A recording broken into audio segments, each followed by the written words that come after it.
ጤና ይስጥልን እንደምን አላችሁ ይህ ኢትዮ ፕላስ ነው የሻቢያ መንግስት በኢትዮጵያ ላይ ሊከተለው ያሰበው የጦርነት እቅድ ሾልኮ ወጥቷል በሁለቱም በኩል ያለው ወታደራዊ ፍጥጫም አይሎ ቀጥሏል የጠቅላይ ሚኒስትሩ አማካሪ ስለ ጉዳዩ አነጋጋሪ የተባለውን ሰነድ ይዘውት ወጥቷል በሰነዱ ላይ የሰፈሩ ጉዳዮችም እጃችን ላይ ገብቷል በእነዚህ ጉዳዮች ላይ ሰፋ ያለ ቆይታን እናደርጋለን እንደተለመደው ጋዜጠኛ ዘሩባቤል ከኔ ጋር አለ ዘርሽ እንደምን ዋልክ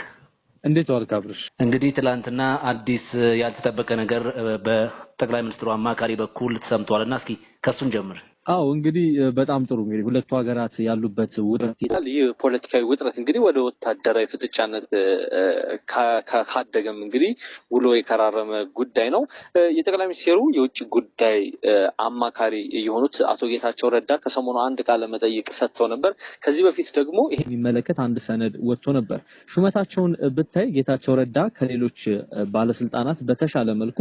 የአፍሪካ ቀንድን ፖለቲካ የሚረዱ ግለሰብ ጥልቅ ንባብን በጉዳዩ ላይ ያላቸው ባለሙያ እንደዚሁም ባለስልጣን እንደሆኑ ይታወቃል የእሳቸው ሹመቱ ሲሰጥ ገና ሁለት ጉዳዮችን ታሳቢ ተደርጎ እንደተሰጠ መረጃዎች ያመለክታሉ በተለይም የሱዳኑን ጦርነትና የኤርትራውን ፍጥጫ በተመለከተ እንደሆነ መረጃዎች ያመለክታሉ ከዚህ ጋር ተያይዘው ስራቸውን የጀመሩ ይመስላል አቶ ጌታቸው ረዳ ከዚህ ቀደም አንድ አገር የባህር በር በኢህአዴግ ጊዜ አንድ ንግግር ተናግረው ነበር አንድ አገር የባህር በር ቢኖራትም ባይኖራትም ችግር የለም እኛ ያለ ባህር በር ይሄው እያደግን ነው ባለ ሁለት ዲጂት እድገት ያስመዘገብን ነው ብለው ነበር ዛሬ ደግሞ አቋማቸውን ቀይረው 135 ሚሊዮን ህዝብ ያላት ኢትዮጵያ ያለ ባህር በር ልትኖር አትችልም የሚል አንድ አነጋጋሪ አስተያየትን ሰጥቷል ከቀድሞ የሲኤንኤን እና ሮይተርስ ዘጋቢ ሆነ ጋዜጠኛ ጋር ነው ቆይታ ያደረጉት በዚያ ቆይታ ላይ እንግዲህ የኤርትራ መንግስት በኢትዮጵያ ላይ ሊከተል ያሰበውን የጦርነት ስልት ተናግሯል ብዙም ትኩረት አልተሰጠውም ከሰሞኑ ትናንትም እንደው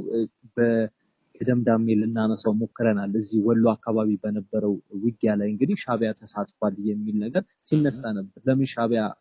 መሳተፍ ፈለገ የሚለው ጉዳይ እንዳለ ሆኖ እንግዲህ የጌታቸውም ሐሳብ ይህንን የሚያጠናክር ነው ጌታቸው ምንድነው የሚሉት ጦርነቱ የኢሳያስ መንግስት በሁለት በኩል እንዲሆን ነው የሚፈልገው ይላሉ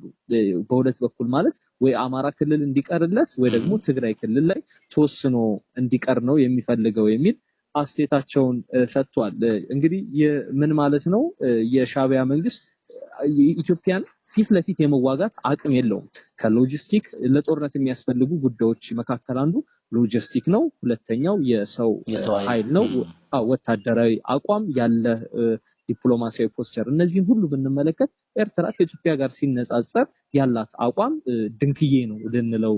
የምንችለው ጉዳይ ነው ከዚህ ጋር ተያይዞ እንግዲህ ኢሳያስ በዚህ ቀደም ባለፉት 30 አመታት በተለይም ባለፉት 30 አመታት ሲያደርጉት እንደነበር ሁሉ አሁንም ኢትዮጵያ ላይ ሊከተሉት ያሰቡት ስልት ይህንን የፕሮክሲ ዋር ነው ጦርነቱ እዛው ኤርትራ ከገባ ምናልባትም በ15 ቀንና በ3 ሳምንት ጦርነት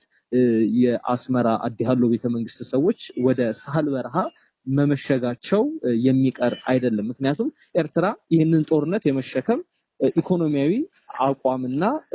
አቅም የላትም ከዚህ አንፃር እንግዲህ ኢሳያስ ለስልጣናቸው የሚያሰጋ ከመሆኑ አንፃር ማለት ነው አይደለም አሰብን አስመራ ራሱ ታሰጋለች ገብቷል አይደል አስመራ ራሱ ስለምታሰጋቸው ጦርነቱ ኢትዮጵያ ላይ ተወስኖ እንዲቀር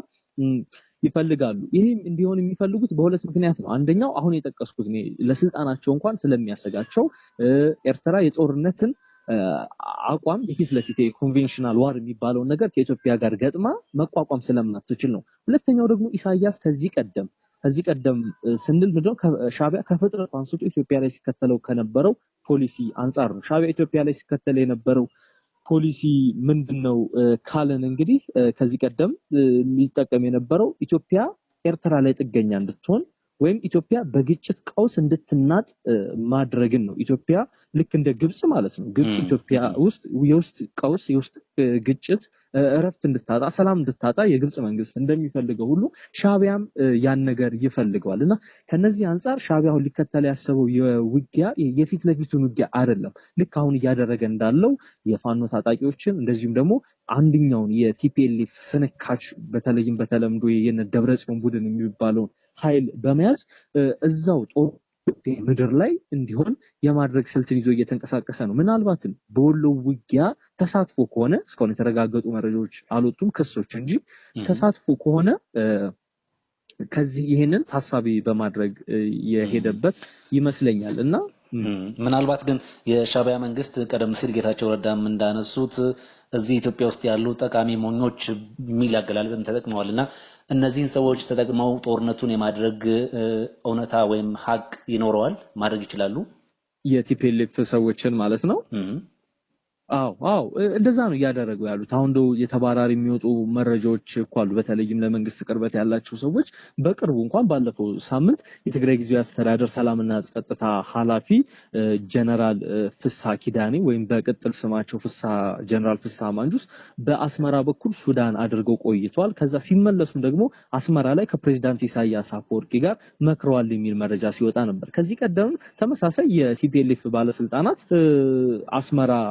ለውይይት መሄዳቸውን የሚገልጽ መረጃ ወጥቶ ነበር ከዚህ በተጨማሪ ጽምዶ የሚለው ጥምረት አለ የትግራይና የኤርትራ ህዝቦች ግንኙነት ነው የሚሉት እነሱ ግን ምንድነው ህዝብ ለህዝብ ሽፋን ስም የሁለቱ ኃይሎች ወታደራዊና ፖለቲካዊ ግንኙነቶችን እንደጀመሩ እንግዲህ ማረጋገጫዎች በርከት ያሉ ማረጋገጫዎች አሉ ከዚህ ቀደም አይ ቲንክ ከ4 እና 5 ወራት በፊት ይመስለኛል የፈረንሳይና የእንግሊዝ ዲፕሎማቶች ከትግራይ ጊዜያዊ መንግስት አመራሮች ጋር ለመነጋገር እንደዚሁም ከቲፒኤልኤፍ አመራሮች ጋር ለመነጋገር ወደ መቀሌ አምርተው ነበር እዚያ በነበራቸው ዲፕሎማቶች እዚያ በነበራቸው ቆይታ ላይ ምን ጉዳዮችን እንደመከሩ አፍሪካ ኢንተለጀንስ ለጉዳዩ ቅርበት ካላቸው ምንጮች መረጃው ደረሰኝ ብሎ አንድ ዘገባን ይዞ ወጥቶ ነበር በዚያ ዘገባ ላይ እንግዲህ ምንድነው የሚለው የፈረንሳይ በተለይም ደግሞ የፈረንሳይ መንግስት በአስቸኳይ ከኤርትራ ጋር የጀመራችሁትን ፖለቲካዊና ወታደራዊ ግንኙነት አቁሙ የሚል ነገር ነው ያነሱት ይሄ ለአሁን ህዋት ለምንድነው ሻዕቢያን የፈለገው ሻዕቢያስ ለምንድነው ህዋትን የፈለገው ካለ ሁለቱም ስጋት ስላለባቸው ነው ምክንያቱም አሁን ላይ ሁለቱም የህልውና ህዋት በግልጽ የህልውና ስጋት አለብኝ ብሎ ሻዕቢያም የህልውና ስጋት ተደቅኖበታል ለመጥፋት እንደዚሁም ደግሞ ስልጣኑ ሊገረሰስ የሚችልበት ነው ስለዚህ ይሄ ተዛዝሎ ይሄንን ክፉ ቀን የማለፍ ስትራቴጂን ነድፈው እየተንቀሳቀሱ ነው አስገራሚው ነገር ግን በተለይ አሁን በዚህ በሰሜኑ ጦርነት የኤርትራ ወታደሮች የፈጸሙትን በትግራይ ሴቶች ላይ በትግራይ ህዝብ ላይ የፈጸሙትን ግፍና ኢሰብአዊ በደል የምናቀው ነው ያንን በደል እንግዲህ ህዋት ረስቶ ወይም እንዳልተፈጠረ ዘንግቶ አሁን ከሻዕቢያ ጋር እንዲህ አይነት ያልተቀደሰ ጋብቻ ውስጥ መግባቱ እጅግ አደናጋሪ ጉዳይ ነው እንዶ ከአማራ ኃይሎችም በኩል ብታይ ሻዕቢያ ከፍጥረቱ ጀምሮ ታጋዎቹን የሚቀሰቅስበት አሁን ድረስም ወታደሮቹን የሚቀሰቅሰው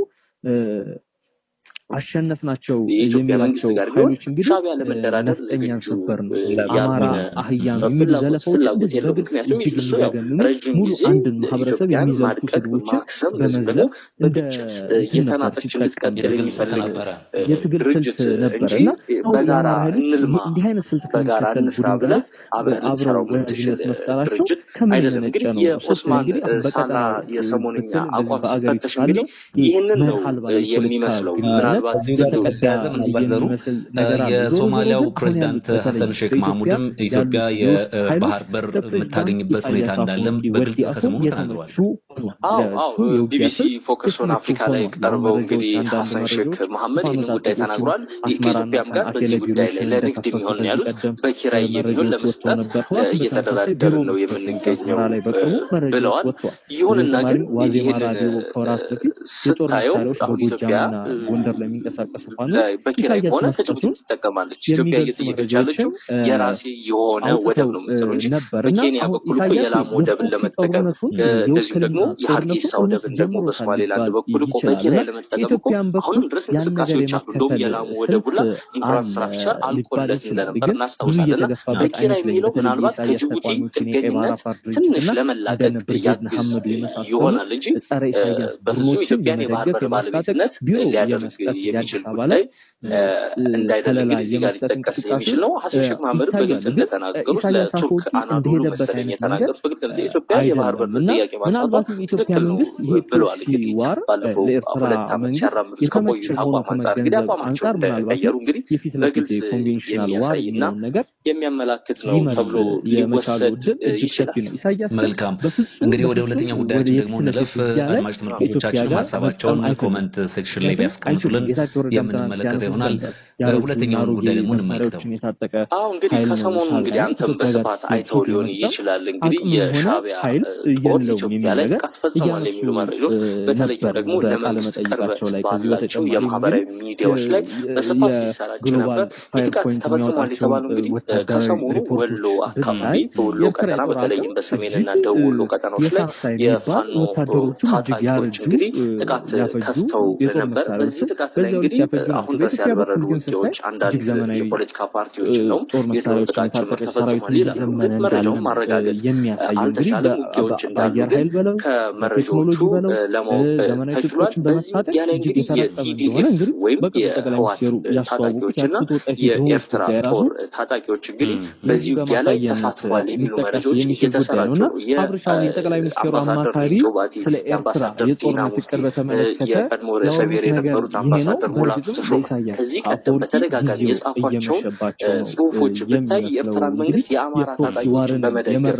የሚከሱ ዋዜማ ራዲዮ ደግሞ ከገለልተኛ የዲፕሎማሲ ምንጮች ያገኙት ባለው መረጃ እንግዲህ በተለይ ጎንደርና ጎጃም አካባቢ ለሚንቀሳቀሱ የፋኖ ታጣቂዎች ኢሳያስ የመሳሪያና የሎጂስቲክ ድጋፍ እንደሚያደርግ ቢሮውን ጭምር በአስመራና ሰንአፌ የፋኖ ታጣቂዎች ወኪል ቢሮ እንደከፈቱ ጭምር ይናገራሉ። ይሄ ምንድነው? የኤርትራ መንግስት ከዚህ ቀደም ሲያደርግ እንደነበረው ኢትዮጵያ ላይ አሁንም የውክልና ፕሮክሲ ዋር የሚለው ነገር እንደከፈተ ሊያመላክት የሚችል ነገር ነው። የሰሞኑም እንግዲህ ምንድነው በውክልና ጥቃት ከፍቶብናል የሚል ነገር አንስቷል። አሁን ባለፈው አዲስ ዓመት እንኳን አደረሳችሁ መልእክት የጦር ኃይሎች ጠቅላይ ኤታማዦር ሹም ፊልድ ማርሻል ብርሃኑ ጁላ ሲያስተላልፉ ምንድነው ያሉት? እስካሁን እንዳንደራደር ከአማራም ሆነ ከኦሮሚያ ክልል ካሉ ታጣቂዎች ጋር እንዳንደራደር ያደረገን ከነሱ ከታጣቂዎቹ ጀርባ ያለው እጅ ነው። ይሄን እጅ ከቆረጥ ነው እዚህ ካሉ ወንድሞቻችን ጋር መደራደር እንችላለን የሚል ነገር አንስተዋል። ይህ እጅ ማን ነው ካልክ እንግዲህ ግልጽ ነው፣ ሻዕቢያ ነው ሊሆን የሚችለውና አሁን ምንድነው እየተነጣጠረ ያለው ነገር እነዚህ ታጣቂዎቹን ለማክሰም እንቅስቃሴያቸውን ለመገደብና ለማዳከም በዋናነት መደረግ ያለበት ሻዕቢያ ላይ ያነጣጠረ ጥቃቶችን መክፈት ነው የሚሉ ነገሮች ይነሳሉ። እንግዲህ ከዚህ ጋር ተያይዘው ነው የኤርትራ ጦር እንግዲህ ኢትዮጵያ ላይ ከሰሞኑ ጥቃት ፈጽሟል ሲባል የነበረው። ይሁንና ግን በዚህ ጉዳይ ላይ የኤርትራ መንግስት እንግዲህ ያለው ነገር የለም። ከዚህ ቀደም እንዲህ አይነት ክሶች በተደጋጋሚ ሲነሱ የኤርትራ መንግስት የሚሰጠው የማስተባበያ ምላሽ አለ። የሚታመን ባይሆን አሁን ከዚህ ቀደም ከቲፒኤልኤፍ ጋር እየሰራችሁ ነው የሚል ክስ በተደጋጋሚ ሲቀርብ አቶ የማነ ወጥተው ነበር። እኛ በኢትዮጵያ ውስጥ ጉዳይ አንገባም፣ እዛው ራሳችሁን ቻሉ አይነት ነገር የሚል ነገር አንስተዋል። ግን ታሪክን ካገላበጥን የታሪክ ሰነዶችን አብጠርጥረን ካየን ግን የሚጠቁሙን አንድ ነገር ነው። ይሄው ኢትዮጵያ ውስጥ የሚፈጠሩ የውስጥ ግጭቶችን የእርስ በርስ ጦርነት ጀርባ የኤርትራና የግብጽ እጅ ሁሌም ቢሆን አለ። ኢሳያስ ደግሞ ከባህሪያቸው አንጻር ኢትዮጵያ ላይ ሲያራምዱት የነበረው ፖሊሲ ካየን እንግዲህ እንዲህ አይነት ግጭት እንኳን ተፈጥሮ ሳይሆን ግጭት ባልተፈጠረበት እንኳን አማጺዎችን እንደ አዲስ ለማደራጀት ወደኋላ የማይሉ መሪ መሆናቸውን እንግዲህ ባለፉት አመታት 50 እና 40 አመታት በግልጽ ያየኑ ጉዳይና ከዚህ አንጻር ነው የኤርትራ ጦር ኢትዮጵያ ላይ ጥቃት ፈጽሟል ሲባል የነበረው። ምናልባት ተመልካቾቻችን በዚህ ጉዳይ ላይም ቅድም ባነሳነው የኤርትራ አሰብ በተመለከተ ባቀረበችው አዲስ አቋም ላይ ሐሳባቸውን በኮሜንት ሴክሽን ላይ ሊያስቀምጡልን ይችላሉ። አዎ ይሄ ነው የምንጋብዘው። ዘሩ ለሰጠን መረጃ በጣም እናመሰግናለን። ጥርት ያለውን መረጃ እንዲሁም ተጨባጭ የሆነውን ነገር ስለተመለከተን አድማጮችም ያመሰግናሉ። ነገም ደግሞ በተመሳሳይ ጉዳይ አዳዲስ የሚወጡ ነገሮችን ይዘን እንመለሳለን። በጣም ጥሩ አመሰግናለሁ።